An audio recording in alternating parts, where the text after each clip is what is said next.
சொத்துக்கள் வாங்கும் ரகசியம் இதுதான். இவ்வாறு செய்தால் மேலும் மேலும் சொத்துக்கள் வாங்கலான்னு உங்கள் எத்தனை பேர்த்துக்கு தெரியும்? சித்திரையில் சொத்து வாங்கினால் நிலையான சொத்து சேரும், மேலும் சொத்து வாங்கும் யோகம் கிடைக்கும். வைகாசியில் வாங்கினால் மனக்குழப்பம், கடன் பிரச்சனைகள் அதிகரிக்கும். ஆணியில் வாங்கினால் மிகப்பெரிய நன்மைகள் ஒன்றும் இல்லை.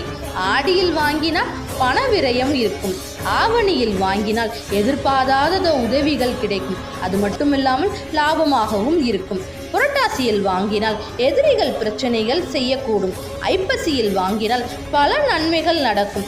தொடர்ந்து சொத்து மேல் சொத்து வாங்கலாம். கார்த்திகையில் வாங்கினால் லட்சுமி கடாட்சமும் செல்வ செழிப்பும் கிடைக்கும். மார்கழியில் வாங்கினால் பொருளாதார சிக்கல் ஏற்படும். தையில் வாங்குவது மற்ற சுபகாரியங்களுக்கு நல்லது, ஆனால் சொத்து வாங்குவதற்கு உகந்தது அல்ல. மாசியில் வாங்கினால் மெல்ல மெல்ல பொருளாதாரம் வளர்ச்சி ஏற்படும். பங்குனியில் வாங்கினால் வாங்கிய சொத்தால் கடனை அடைக்க முடியாமல் போகலாம். இது போன்ற பல தகவல்களை தெரிந்து கொள்ள உங்கள் ஸ்டோரி ஸ்டுடியோ லக்ஷ்மியை சப்ஸ்கிரைப் பண்ணுங்கள்.